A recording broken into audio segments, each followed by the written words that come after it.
This is my last video for the evening. This is Hope from Pros Before Bros, and I have been putting this off for so long, so very, very long, that I wanted to go ahead and do it tonight.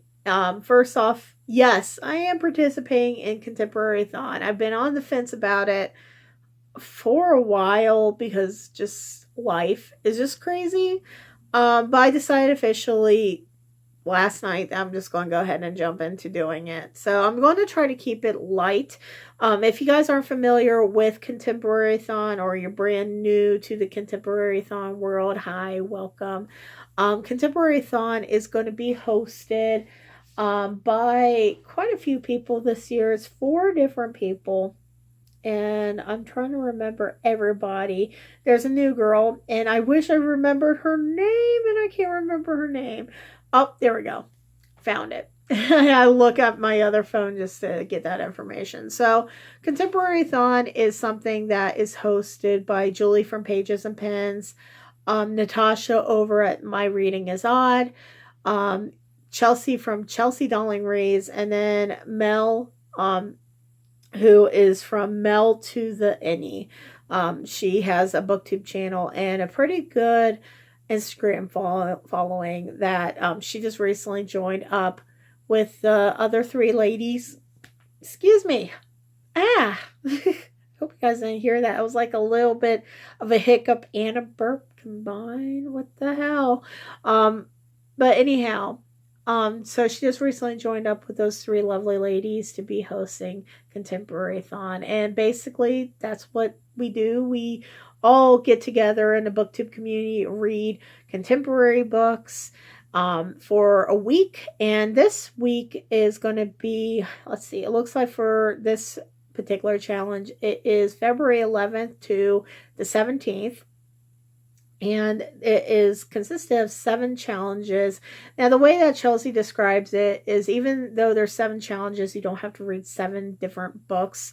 You could double up challenges, you could triple them up. She said that she's seen people just do 1 book with all these challenges, and that's okay. Whatever you're comfortable in doing. And I picked out 4 this time around. I'm trying to keep it fairly conservative. Thankfully, I did this kind of in a good timing because I have vacation next week. This is when Contemporary-A-thon starts. So 4 books. I don't feel too pressured concerning the fact that I will be on vacation. So let's talk about the challenges, and I'll tell you what my reads are going to be. So challenge number 1 is read your most recently purchased or acquired contemporary. Number 2 is read contemporary with blurple. And I believe Chelsea said this was a word that Natasha had come up with. Blurple being blue or purple on the cover.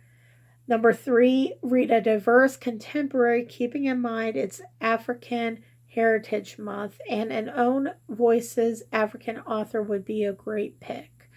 Number 4, read a dark, taboo, or emotional book.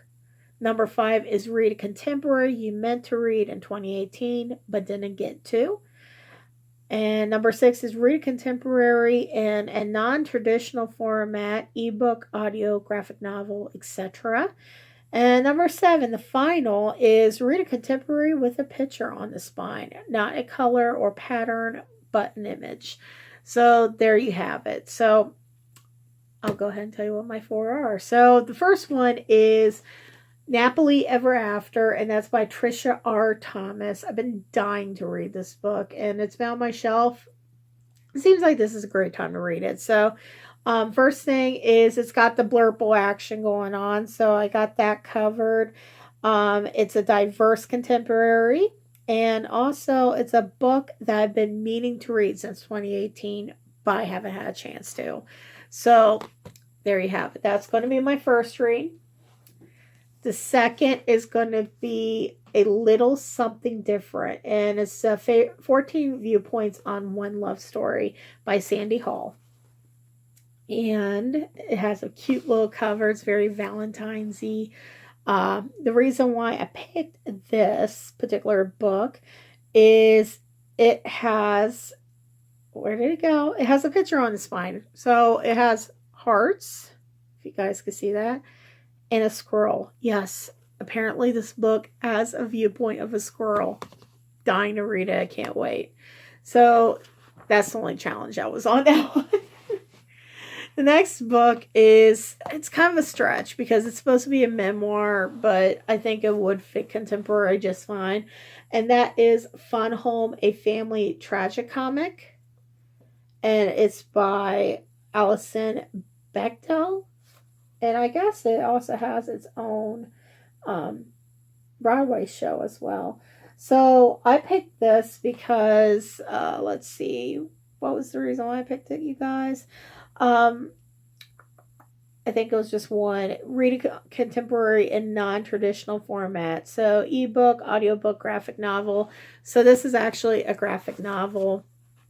I'm really excited about reading it. I think it looks humorous. Looks interesting, if you will. All right. And then the last book that I have on my list is Eliza and Her Monsters by Francesca Zappia. There we go. And that one is going to be for the challenge, read a dark, taboo, or emotional book. I've heard people say that this book is so good, especially if you are familiar with anxiety or depression. A lot of people have been recommending this book, so I cannot wait to read it. And it technically was a book in 2018 I was dying to read, and I never got a chance to for whatever reason. So those are going to be the 4 books that I'm going to be reading. But like I said, if you guys are interested in joining up Contemporary-A-thon, they are doing a lot of challenges, giveaways and such. Definitely go check out the young ladies that are hosting it. They are great people. Again, that's My Reading is Odd with Natasha, Julie from Pages and Pens. We got Chelsea from Chelsea Darling Reads, and then we have Mel from Mel to the Any. I have to keep saying it because it's a tough one to remember for me, and she's awesome too. I just started looking at her content, and she's awesome. They're all awesome peeps. So yeah, go ahead and check those out, and let me know if you're going to be participating in Contemporary-A-thon. Maybe we could have a conversation about your books in particular. Just tell me about your information below. I'd love to see what your reading lists are going to be bringing up. And if you've read any of these books, let me know what your thoughts were. I'm dying to find out. Thank you so much for watching, and happy Contemporary-A-thon to you all. We'll see you next week. Bye.